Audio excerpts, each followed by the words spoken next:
নমস্কার বন্ধুরা, আমার চ্যানেলের আরও একটি নতুন পর্বে সবাইকে স্বাগত।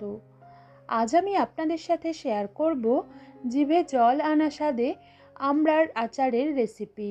এই পদ্ধতিতে বানানো আমড়ার আচার আপনারা 1 বছর পর্যন্ত সংরক্ষণ করে রেখে খেতে পারবেন।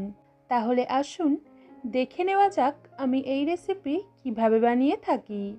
এর জন্য প্রথমেই 500 গ্রাম আমড়ার সামনের দিকটা অল্প করে কেটে বাদ দিয়ে খোসা ছাড়িয়ে লম্বালম্বিতে মাঝখান থেকে এরকম 2 টুকরো করে কেটে নিয়ে জলের মধ্যে ডুবিয়ে রেখেছি। আমড়াগুলোকে আপনারা লম্বালম্বিতে 4 টুকরো করেও কেটে নিতে পারেন।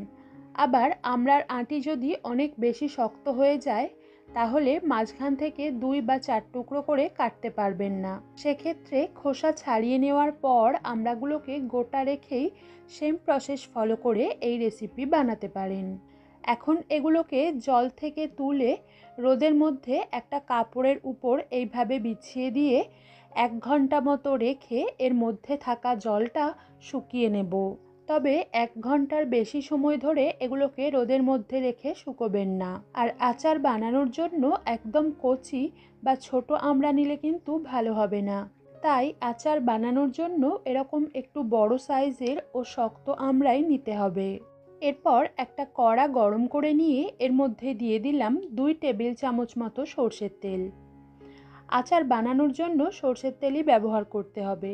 রিফাইন্ড বা সাদা তেলে আচার বানালে কিন্তু খুব একটা ভালো হবে না। তেলটা ভালোভাবে গরম হয়ে এলে গ্যাসের ফ্লেম একদম কমিয়ে এর মধ্যে 2টো শুকনো লঙ্কা এবং 1/2 চা চামচ 5 ফোড়ন দিয়ে লো ফ্লেমে রেখেই 10 থেকে 15 সেকেন্ড মতো সাঁতলে নিয়ে দিয়ে দিলাম জল ঝরিয়ে শুকিয়ে রাখা আমড়া। এর সাথে সাথেই এর মধ্যে পরিমাণ মতো নুন দিয়ে মিশিয়ে মিডিয়াম ফ্লেমে রেখে 2 মিনিট মতো ভেজে নেব। এর ফলে আমড়ার টুকরোগুলো দেখতে পাবেন অনেকটা নরম হয়ে বা মজে এসেছে। 2 মিনিট পর এর মধ্যে 1/4 চা চামচ হলুদ গুঁড়ো দিয়ে মিশিয়ে মিডিয়াম ফ্লেমে রেখেই আরও 1 মিনিট ভেজে নেব। এর ফলে আমড়ার টুকরোগুলো আরও একটু মজে আসবে। তবে এই রেসিপিতে হলুদ গুঁড়ো দেওয়াটা পুরোই অপশনাল, চাইলে দিতে পারেন আবার নাও দিতে পারেন। আরও 1 মিনিট অর্থাৎ মোট 3 মিনিট ভেজে নেওয়ার পর এখন আপনারা দেখতেই পাচ্ছেন যে আমড়ার টুকরোগুলো কতটা মজে বা নরম হয়ে এসেছে। এবার গ্যাসের ফ্লেম একদম কমিয়ে এর মধ্যে দিয়ে দিলাম 300 গ্রাম আখের গুড়। আখের গুড়ের পরিবর্তে ভেলি গুড় ব্যবহার করতে পারেন।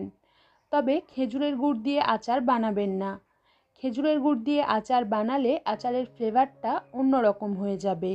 লো ফ্লেমে রেখে গুড়টাকে মিশিয়ে নেওয়ার পর যখন গুড়টা পুরোপুরি গলে আসবে তখন গ্যাসের ফ্লেম মিডিয়ামে করে দিয়ে এটাকে আমি 10 মিনিট ফুটিয়ে নেব।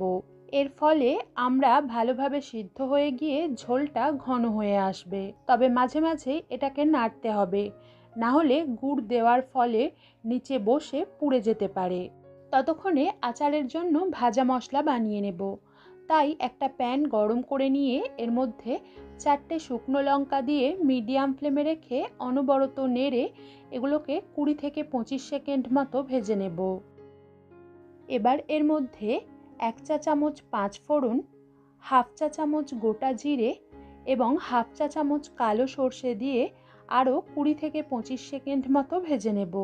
তবে এর থেকে বেশি সময় ধরে এই মশলাগুলোকে ভাজবেন না। মশলাগুলোকে 25 সেকেন্ড মতো ভেজে নেওয়া হয়ে গেছে। এবার গ্যাসের ফ্লেম অফ করে একটু ঠান্ডা করে নেওয়ার পর এগুলোকে হালকা দানা দানা রেখে গুঁড়িয়ে নেব। এদিকে এটাকে প্রায় 10 মিনিট ফুটিয়ে নেওয়ার পর এখন চেক করে নিলাম আমরা পুরোপুরি সিদ্ধ হয়ে এসেছে।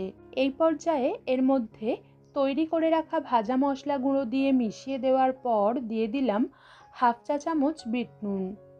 এখন বিট নুনটাকেও মিশিয়ে দিয়ে এটাকে আরও 2 থেকে 3 মিনিট মতো ফুটিয়ে নেব।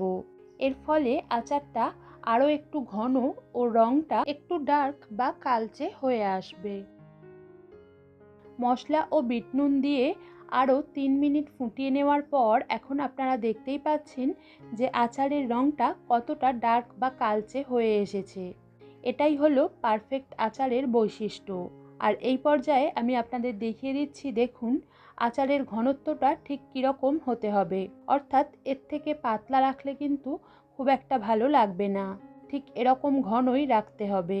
এবার গ্যাসের ফ্লেম অফ করে এর মধ্যে এরকম ছিপির 1 ছিপি ভিনিগার দিয়ে ভালোভাবে মিশিয়ে দেব। ভিনিগার প্রিজারভেটিভের কাজ করবে, যা আচারটাকে দীর্ঘদিন পর্যন্ত ভালো রাখতে সাহায্য করবে।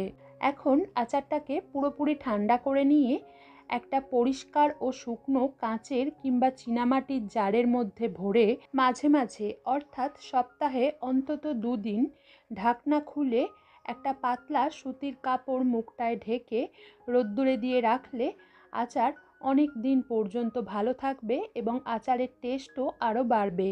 তবে খেয়াল রাখতে হবে আচার যেন কোনো রকম জল বা ময়েশ্চারের সংস্পর্শে না আসে। জল বা ময়েশ্চার লাগলে কিন্তু আচার খুব তাড়াতাড়ি নষ্ট হয়ে যায়। আর খেয়াল রাখতে হবে যে চামচ দিয়ে আচার বের করবেন সেই চামচটাও যেন পরিষ্কার ও শুকনো থাকে।